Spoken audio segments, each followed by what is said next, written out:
I was just 16 when I came to the king's palace to work. My uncle brought me there after my father died and my mother fell sick. I cleaned floors and ran errands. The palace was large and quiet. Thick red walls. Long hallways. The king was old and sickly. But his son, Prince Abuka, was strong. Tall. Always wore red. Always serious. That's when the girls started to disappear. Every few weeks, one girl would go missing. No goodbyes. No bodies. People said maybe they ran away. But how can 5 girls run away from a guarded palace? No one asked too many questions. Fear was in the air. People just stayed silent and prayed. He didn't act like a prince. He didn't laugh. He didn't eat with others. He didn't like noise.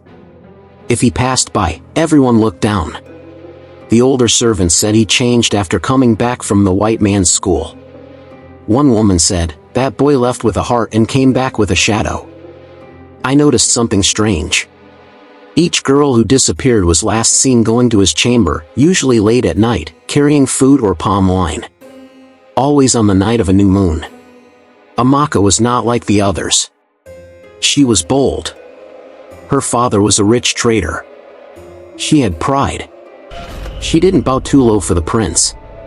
One night, the guard said the prince asked for her to bring wine to his room. She rolled her eyes and went. That was the last time we saw her. But her father made noise. He stormed the palace. He threatened to bring in the police.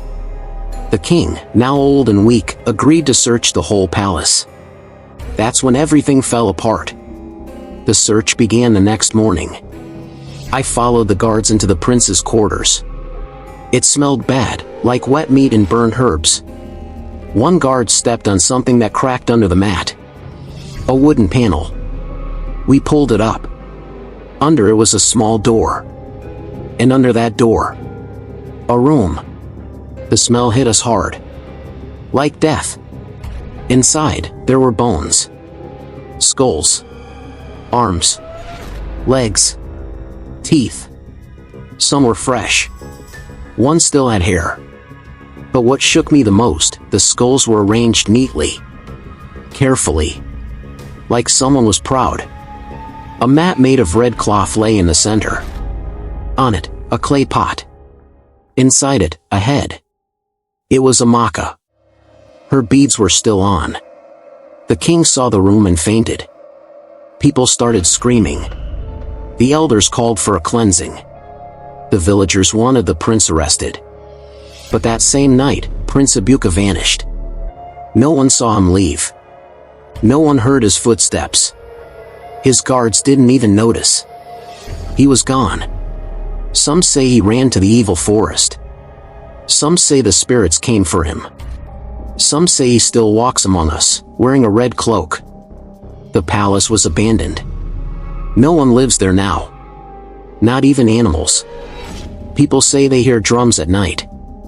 Crying. Some say they see girls walking inside, even though the doors are shut.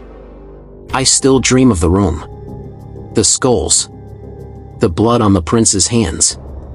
And sometimes, I wake up sweating, thinking I hear footsteps outside my window. Slow, steady, quiet ones. If you ever visit my village and see a tall man dressed in red who doesn't smile, don't look at him. Don't follow him. Don't let him speak your name. Because he remembers the ones he didn't take. And maybe this time, he's looking for you.